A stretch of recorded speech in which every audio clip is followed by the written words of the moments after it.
Assalamualaikum warahmatullahi wabarakatuh.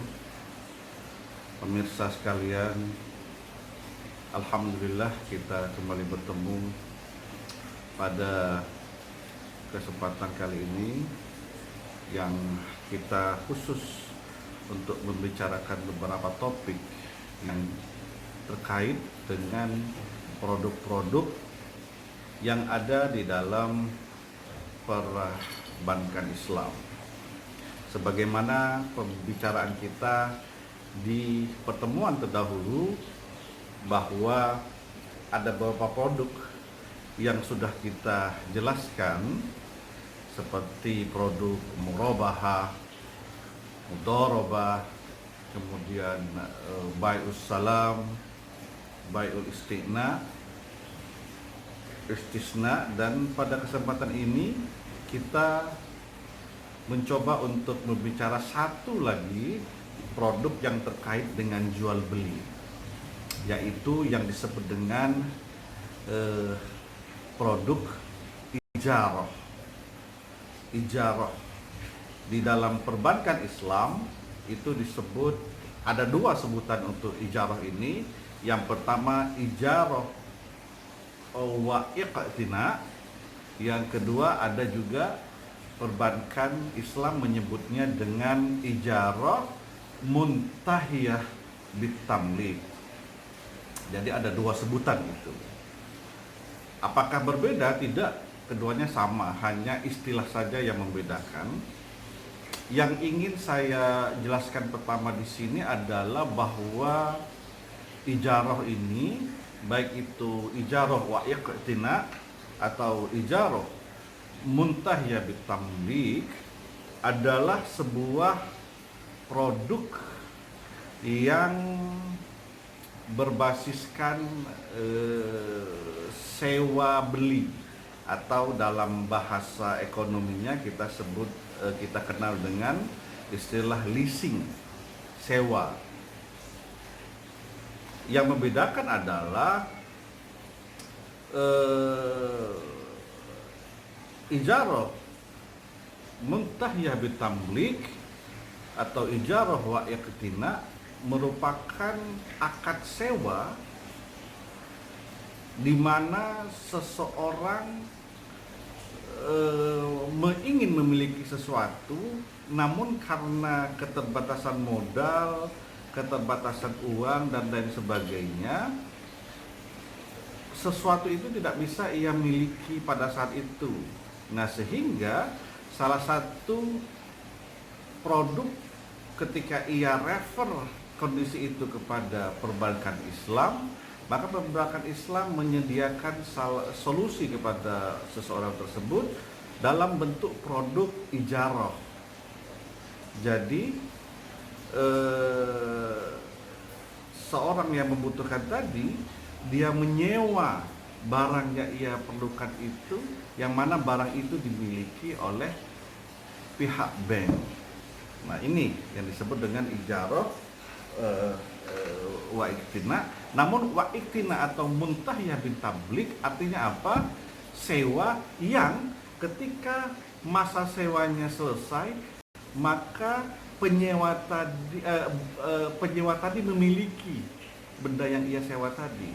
Terjadi peralihan kepemilikan terhadap barang yang disewa tadi, yang tadinya milik bank, lalu masa sewanya antara nasabah dengan bank itu berakhir, nasabah harus memiliki barang tersebut. Nah, ini yang membedakan antara produk leasing yang ada di Islam dan produk leasing yang ada di konvensional. Di konvensional tidak ada hal seperti ini. Tidak ada hal seperti ini di mana bank menyediakan paket sewa yang akhirnya nanti ketika sewanya berakhir itu dibeli. Nah, ini merupakan salah satu bentuk daripada tujuan awal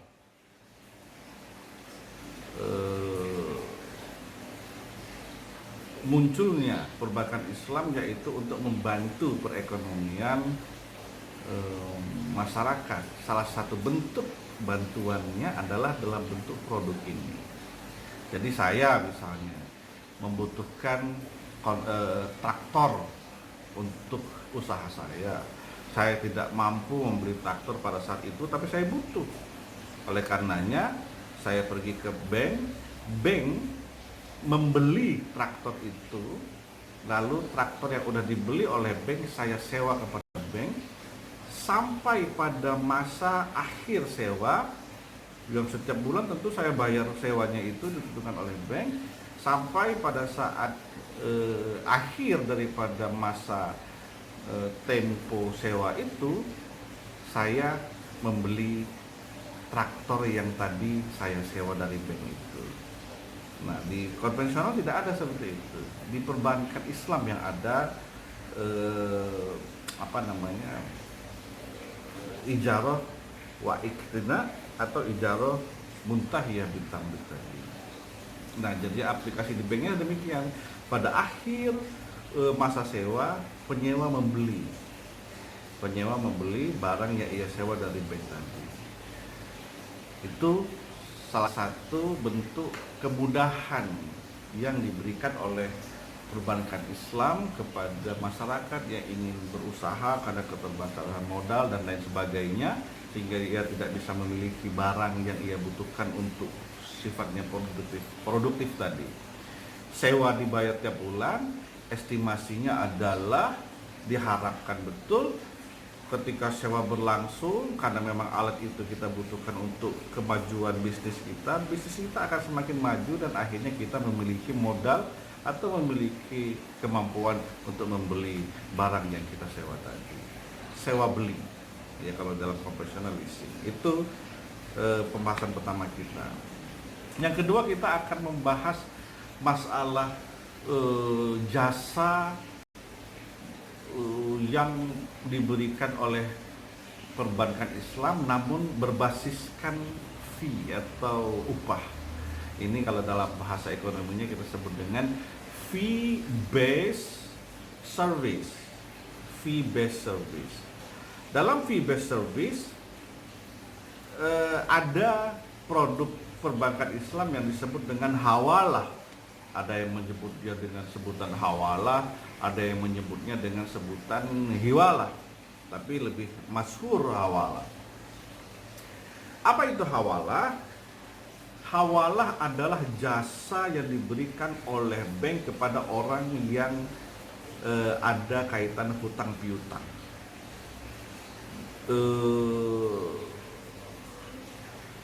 Pihak bank membantu orang yang punya piutang dari orang lain, sehingga orang yang punya piutang itu mendapatkan kembali uangnya dalam waktu yang cepat. Lalu urusan antara orang yang berhutang tadi itu ya tidak dengan si orang yang mempunyai piutang tadi, tapi dengan beralih kepada pihak si bank.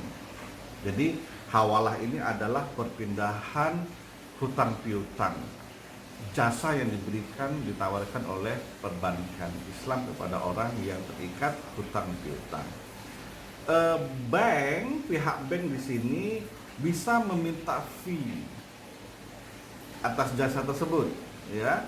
Besarnya tentu mempertimbangkan faktor-faktor yang terkait dengan risiko seperti one prestasi dan lain sebagainya. Jangka waktu pelunasan kepada pihak bank tentu disepakati sehingga masuk dalam pertimbangan risiko tadi oleh pihak bank untuk kemudian apakah mau atau jadi memberikan jasa ini kepada si nasabah tadi atau tidak. Nah, aplikasi dalam perbankan Islamnya seperti ini. Misalnya saya, berarti ada 3 pihak ini ya. Saya, Ahmad, lalu pihak bank. Ahmad udah 4 tahun yang lalu minjam uang kepada saya sebesar 10 juta misalnya. Belum dibalik-balikkan, Ya, saya bilang waktu dulu mungkin ya biasalah orang udah piutang tarsok, kemudian bergulirnya waktu, saya membutuhkan uang. Ketika saya membutuhkan uang, akhirnya saya ingat Ahmad, uang saya ada di Ahmad 10 juta. Nah, karena saya butuh uang itu, saya minta ke Ahmad, minta dong uang 10 juta saya butuh uang itu sekarang. Ahmad bilang, maaf, sekarang betul-betul tidak bisa. Akhirnya sebagai solusi saya mencoba ke pihak bank untuk memanfaatkan jasa hawalah tadi. Bagaimana bentuknya? Saya bilang kepada Ahmad, oke Ahmad, kalau memang tidak begitu, kita pakai hawalah yuk. Jadi kita pergi ke bank memberikan uang 10 juta kepada saya, lalu akhirnya saya punya uang 10 juta itu. Mekanisme selanjutnya adalah antara pihak bank dan Ahmad. Ahmad harus melunasi hutangnya kepada bank yang 10 juta tadi. Jadi Ahmad tidak memiliki hutang lagi kepada saya, tapi Ahmad memiliki hutang kepada si bank. Mekanismenya seperti itu. Jadi sekali lagi ini suatu produk jasa yang sangat bermanfaat bagi masyarakat. Tapi tentu pertimbangannya adalah risiko dan sebagainya. Misalnya tentu ada perjanjian tentu ya, sepakatan dan perjanjian tentu disepakati bersama, dan juga pihak bank melihat apakah si Ahmad ini mampu membayar utangnya kepada bank atau tidak, melihat daripada sejarah antara saya dengan Ahmad, atau juga melihat Ahmad bagaimana cash flow dia secara pribadi, dilihat apakah mampu. Tentu pertimbangan-pertimbangan itu yang masuk di pihak perbankan. Kalau oke, maka terjadilah hawalah itu. Itu salah satu mekanisme yang diterapkan di perbankan Islam. Ada satu lagi mekanismenya yang disebut dengan post dated check. Apa itu? Hawalah yang bentuknya adalah bank bertindak sebagai juru tagih kepada si Ahmad tadi. Tapi kalau yang mekanisme pertama tadi, bank bayar ke saya dulu 10 juta, baru kemudian bank terjadi ikatan antara bank dengan Ahmad. Tapi ini tidak. Pada mekanisme post dated check, bank tidak membayar saya terlebih dahulu, tapi langsung ia pergi ke Ahmad untuk menagih. Nah, begitu. Itu tapi mekanismenya samalah dengan yang pertama tadi, tiga pihak tadi. Jika seandainya pertimbangan-pertimbangan yang menjadi faktor penentu tadi oleh pihak bank itu dianggap suatu hal yang bisa diatasi, maka hawalah itu bisa terjadi. Nah, ini yang pertama, hawalah ya, sifatnya adalah perpindahan hutang piutang. Pihak bank dapat uangnya dari mana? Dari fee. Nah, dari fee. Siapa yang bayar fee? Saya, karena saya tadi yang butuh itu. Jadi pihak bank bayar ke saya 10 juta, tentu ada fee yang saya bayar kepada bank atas kebaikannya dalam tanda kutip bank untuk menalangi hutang piutangnya Ahmad kepada saya. Itu yang pertama. Yang kedua, ada yang disebut dengan rahan, ar-rahnu. Kalau dalam istilah Melayu Malaysianya itu disebut dengan ar-rahnu, sama dengan bahasa Arabnya ar-rahnu. Tapi kalau dalam bahasa istilah Indonesia disebut rahan. Apa itu rahan?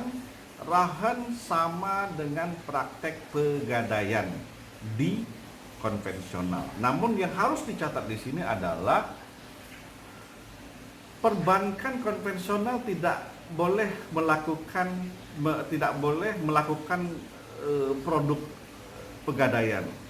Kenapa? Karena pegadaian dalam konvensional adanya di pegadaian yang biasa itu, di PT Pegadaian, bukan banknya. Nah, kalau saya mau menggadaikan sesuatu, saya pergi ke pegadaian, tidak di bank konvensional. Tapi di dalam perbankan Islam memiliki produk pegadaian itu. Apa namanya? Rohan. Rohan. Itu yang disebut dengan pegadaian di dalam perbankan. Apakah di luar perbankan juga ada pegadaian Islam? Ada. Pegadaian syariah seperti yang kita tahu selama ini. Nah, di bank juga yang membedakan antara perbankan Islam dan perbankan konvensional, pegadaian di konvensional tidak ada di bank, adanya di pegadaian tersebut, tetapi di dalam perbankan Islam, di banknya ada pegadaian, di luar bank juga ada pegadaian. Nah, itu yang membedakan. Salah satu lagi yang membedakan antara pegadaian konvensional dengan pegadaian bank Islam adalah biaya admin satu kali di muka. Ya, satu kali di muka. Kalau di konvensional kan tidak demikian. Di konvensional ketika saya bawa barang yang ingin saya gadaikan ke pegadaian konvensional, itu dipotong, ada biaya potongan, biaya bunga plus biaya asuransi, dan juga setiap 15 hari kena biaya bunga. Itu di pegadaian konvensional. Tapi di Rohan, produk pegadaian yang ada di perbankan Islam ini tidak hanya biaya admin satu kali di muka dan sifatnya membantu. Sifatnya membantu. Apakah untuk keperluan ketika saya membutuhkan sesuatu untuk keperluan, membutuhkan dana untuk keperluan konsumtifkah atau produktifkah, inilah Rohan. Produknya yang bisa saya manfaatkan, tidak pada bank konvensional yang tidak ada rohannya. Kemudian yang harus digarisbawahi kembali adalah di perbankan Islam, kenapa tadi cuma satu kali biaya admin di muka? Itu adalah biaya penyimpanan, fee penyimpanan yang dilakukan oleh bank, fee untuk dia menjaga barang kita, itu saja. Ya, kalau di dalam itu di perbankan Islam. Kalau di pegadaian konvensional kan setiap 15 hari itu ada biaya bunganya. Beda itu, setiap 15 hari beda bunganya. 15 hari kemudian beda. Sehingga berlipat-lipat yang harus kita bayar kepada pegadaian konvensional. Lalu yang terakhir ada yang disebut dengan produk Qardul Hasan. Qard istilah di dalam perbankannya. Apa itu qard? Qard itu adalah pinjaman yang diberikan oleh perbankan Islam, namun sifatnya adalah tatawu'an. Artinya apa? Sosial. Sifatnya sosial. Tidak boleh bank ambil fee di sini. Sifatnya betul-betul membantu, non komersial. Ini produk non komersial yang dimiliki oleh perbankan Islam. Kalau di konvensional tidak ada produk non komersial, semuanya serba komersial, semuanya serba dibisniskan. Kalau di dalam perbankan Islam ada produk qard namanya, yang merupakan produk non komersial, sifatnya membantu, sifatnya sosial, yang diambil dananya itu bisa dari zakat banknya, atau sedekah dari bank, atau infak dari bank, atau modal dari bank, diambil dari situ. Karena kan dalam perbankan Islam itu ada zakat yang harus dikeluarkan, nah ambil dari situ. Di situ ia bisa memberikan qard kepada seseorang, kepada nasabah yang membutuhkan uang. Namun yang harus digarisbawahi adalah kebutuhan nasabah yang bisa dipenuhi melalui qard ini adalah kebutuhan yang sifatnya non konsumtif, harus bersifat yang produktif. Contohnya adalah untuk keperluan modal kerja, penambahan modal kerja, dan lain sebagainya. Tidak untuk konsumtif. Kalau untuk makan tidak bisa kita nasabah memanfaatkan pinjaman yang disebut dengan qard ini. Pinjaman qard hanya diberikan kepada nasabah untuk keperluan produktif. Itu yang harus dicatat. Nah, tentu kenapa ini tidak diberikan kepada yang konsumtif? Karena sifatnya membantu. Yang kedua, harus dikembalikan karena sifatnya pinjaman, bukan pemberian. Walaupun dananya diambil dari zakat bank atau infak atau sedekah bank atau modal dari bank, tapi sifatnya pinjaman yang harus dikembalikan pada masa tertentu. Oleh karena itu harus sifatnya produktif sehingga nasabah yang meminjam bisa mengembalikan qard yang diberikan oleh pihak perbankan tadi.